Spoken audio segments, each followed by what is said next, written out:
I've been thinking about the different techniques and strategies that one can use to save up an emergency fund.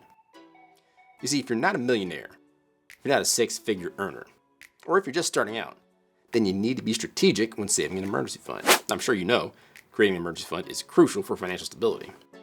It can seem challenging when your money is tight.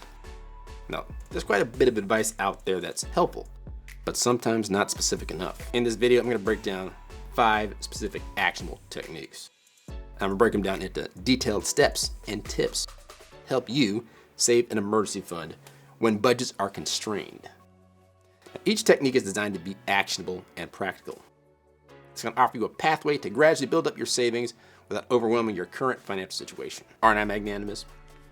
I've also included a bonus technique that you've probably never heard of that can supercharge your pathway to savings to not just build up an emergency fund, but to help you to supercharge your credit, investments, and so much more. That said though, you have to start with the basics. Budgeting and expense tracking. Sounds so easy, and one of the problems with things that sound easy, however, is that they are so easy that people kind of overlook them. Really should be putting them as part of their fundamental daily steps. Don't be one of those people. Take the time to actually budget and track your expenses. I'm talking about identifying and categorizing expenses. Listing everything out that you think you're gonna need for the month. Talking about rent, utility, groceries, things that you're definitely gonna need to pay for. Then there's your non-essential things that you want, and sometimes non-essential things that you need. Talking about dining out with your friends, entertainment. Believe it or not, people need to be entertained, and that should be part of your monthly outlays. Once you figure that out, however, take a look at the things that you have in your monthly budget and figure out what you need to prioritize. Review non-essential expenses, particularly things that you've spent over the last couple of months. Maybe you purchased something that you didn't even use in the last couple of months. Take a look at that and make sure that you're cutting it out. Not going to the gym all the time. Do you really need that monthly outlay in your bills every month? Maybe there's a streaming service you don't use month to month. Consider cutting that out. I'm sure there's a bunch of online tools and software as services that you purchased over the years, over the months. I know there are for me. I have to go through my budget every month and make sure I reduce and cut those things out because sometimes they just pile up. But it's really all about identifying areas where spending can be reduced or eliminated. I'm talking about a specific technique for this a little bit later as part of the bonus, but it's particularly helpful to use budgeting apps and tools that help you along the way with this. Sure, you can use pen and paper. And as a matter of fact, I think using pen and paper is a great way to inculcate, to get into your system, the amount of money that you spend every month, and to really force you to come to terms and come to grips with how much you're spending. That said though, there are great apps out there that enable you to do this very same thing. Things like setting for budget limits, and automatically allocating savings to emergency funds and things like that. There's a bunch of YouTube videos out there reviewing specific apps. I'm not affiliated with any of them, so I'm not going to talk about any of them. But that's definitely something you want to think about. The next step you're going to want to take is to start small. This is one of those overlooked techniques that a lot of people think about and a lot of people just simply don't do because it's overlooked and because it's so simple. But even if you start small and just take a manageable amount of money that you spend each week. Let's talk about $5, $10. That amount of money put away weekly after a period of time can certainly increase your savings and certainly increase the momentum that you have for building that savings habit. And once you get that habit down, now you can start to incrementally increase your savings. Maybe you can challenge yourself.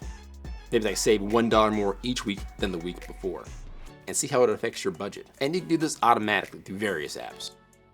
Again, not affiliated with any of them. There's a million of them out there. Find one that works for you and start doing that today. We talked a little bit earlier about tracking your spending. You want to track your spending so that you can now take a look at your monthly expenses and reduce your bills. I'm talking about looking around for better deals for the stuff that you already use. Stuff that you know you're going to use, but maybe you can switch to a different provider. Things like internet, phone, insurance, car insurance, home insurance, etc. You might want to bundle services. Some providers, when you bundle services, offer you big savings. Maybe you don't need the highest speed internet that's possible. Maybe you can get into a lower tier. Obviously, there's things like lowering your energy consumption, switching your light bulbs, reducing water usage with low flow fixtures, minimizing grocery expenses. A popular way to do that is to plan your meals. Shop at places like Costco to prepare bulk meals for the week. And obviously there's things like grocery lists to help you to avoid impulse buys. If you don't care about the particular brand that you're buying for a specific item, get a generic brand. There are also tips and techniques on using coupons and finding sales for the things that you want. But that's a topic for a different video. Another overlooked technique, but for a different reason, is to earn extra income. Now, earning extra income, that's something that people say that you should do that sounds pretty hard. That's because it is hard to do.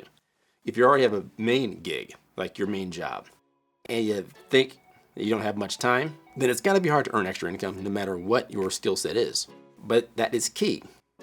And there are techniques and ways to do it. I'm talking about like free time and part-time work. I'm sure you've heard of the app Fiverr. If you have a particular skill, you can sell that skill online through that very same app. Maybe you're good at graphic design and you do graphic design work as your main gig.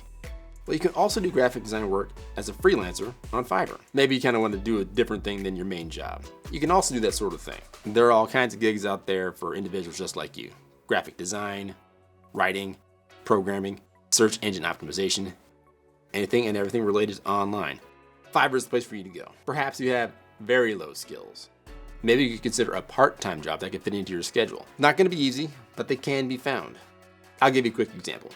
Back in the day, it's probably about maybe 13, 14, 15 years ago, I used to work in the same field I'm working in now, right? Software engineering. But I definitely wanted to increase my income so that I could have extra cash to do the things I wanted to do. So I found a cleaning business that cleaned specifically after 7 p.m. to like 10 p.m. We went around and actually cleaned individual car lots and car dealerships and made sure that they were sparkling clean so that when people came in the morning, well, basically their place was clean. That's not the only way that you can increase your income, however. You can sell items that you're no longer using on platforms like eBay, Craigslist, or Facebook Marketplace.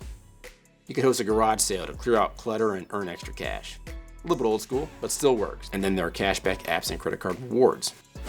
Use them responsibly. If you're ever going to be making purchases, you could actually get some extra bonuses and extra perks that could enable you to save just a little bit of extra cash. One key thing that I think a lot of people forget when they earn extra money, and this would be part 5, is you need to adopt a frugal lifestyle when you earn extra money. One of the big mistakes that people make when earning extra cash is that they also get into a habit of lifestyle creep, i.e. getting more things just because they have more money.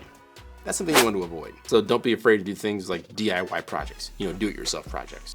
If you're already skilled at that, nothing wrong with continuing on doing that as you earn more cash. Don't be scared to use free entertainment and resources like community events, parks, and libraries to help to keep you entertained while at the same time financially fit. This next tip for sure supercharges any savings techniques that you can come up with in this video or any other. I'm talking about picking the right savings vehicle. Instead of relying on your checking account to be the one place where you're doing that extra little bit of savings, or even a savings account, the right vehicle for your savings could make one of the biggest differences in your emergency fund journey. What am I talking about?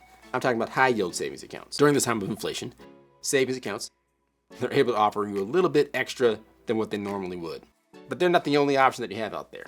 There's certificates of deposits, right? CDs, also a very popular option. Also, thanks to inflation, tending to give you a better yield than average. Certificates of deposit, they're great, but they can be even better if you ladder those certificates of deposits.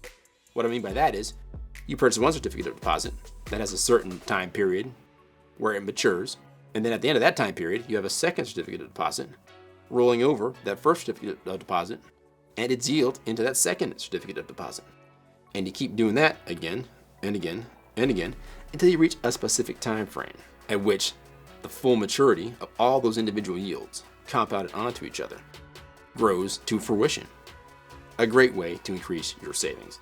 There's another technique that I like to use, and that is to use bonds.